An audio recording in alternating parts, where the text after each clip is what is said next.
ইসরায়েলের অত্যন্ত গোপনীয় আয়রন ডোম এলাকা, সামরিক ও গোয়েন্দা স্থাপনা, রকেট ইঞ্জিন পরীক্ষাগার, ক্ষেপণাস্ত্র উন্নয়ন স্থাপনা, যুদ্ধজাহাজসহ উত্তর ইসরায়েলের গুরুত্বপূর্ণ স্থাপনার ওপর দিয়ে নির্ভয়ে উঠছে হিজবুল্লাহর হুদহুদ নজরদারি ড্রোন, যেখানে আছে ইসরায়েলের কৌশলগত বিভিন্ন গুরুত্বপূর্ণ সামরিক স্থাপনা।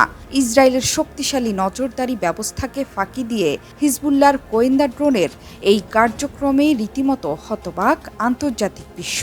এর মাধ্যমে বোঝাই যাচ্ছে ইসরায়েলের কানে গরম নিঃশ্বাস ফেলেছে ইরান সমর্থিত এই গোষ্ঠী। এখন তাদের নিয়ন্ত্রণে ইসরায়েল। নজরদারি স্থাপনাগুলোর মধ্যে আছে ইসরায়েলের হাইফা শহরে ইসরায়েলি সামরিক বাহিনীর সমুদ্র ও বিমান ঘাঁটি। হিজবুল্লাহর দাবি, প্রকাশিত ভিডিওতে দেখানো হাইফা শহরের সমুদ্র ও বিমানবন্দরে ইসরায়েলি সেনাদের অবস্থানের চিত্রগুলো নজরদারি ড্রোন থেকেই সংগৃহীত। শেকড় থেকে শিখরে।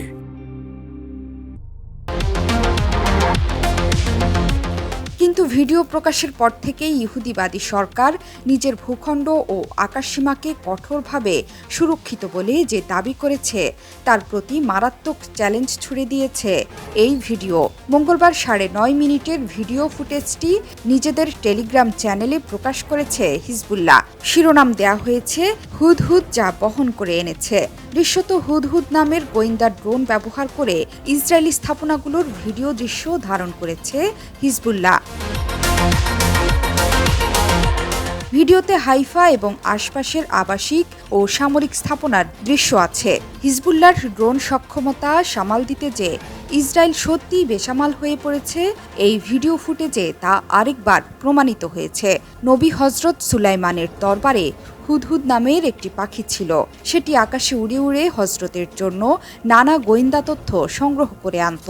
হিজবুল্লাহ যে ড্রোনটি ইসরায়েলে পাঠিয়েছে সেটির নাম দৃশ্যত ওই পাখির নামে রাখা হয়েছে। হিজবুল্লাহর ক্রমাগত হামলার জেরে এর মধ্যে উত্তর ফ্রন্টে অর্থাৎ লেবানন যুদ্ধ ঘোষণা করে ফেলেছে ইসরায়েল। যে কোনো সময় দেশটিতে অতর্কিতে বড় ধরনের হামলার ঘোষণাও দিয়েছে নেতানিয়াহু সরকার।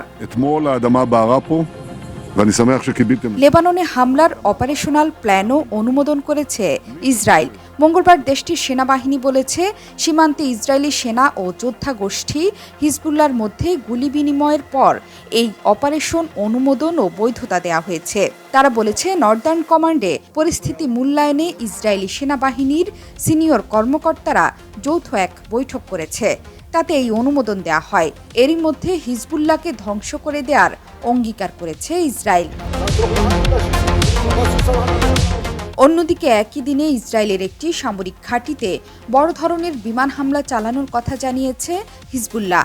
বিবৃতিতে সংগঠনটি বলেছে, ইসরায়েলের উত্তরাঞ্চলীয় নেভেজিব বসতিতে অবস্থিত 411তম ড্রোন ব্যবহার করে ওই হামলা চালানো হয়েছে। হামলায় ইসরায়েলি বাহিনীর জানমালের ব্যাপক ক্ষয়ক্ষতিরও দাবি করেছে সংগঠনটি। লেবানন ও ইসরায়েল কয়েক দশক ধরে আনুষ্ঠানিকভাবে যুদ্ধরত।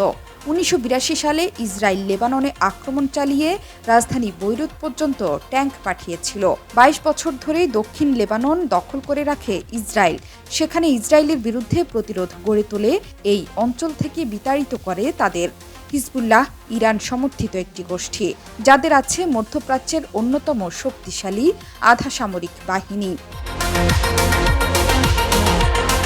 জোহরা চৌধুরী সেতু, 71।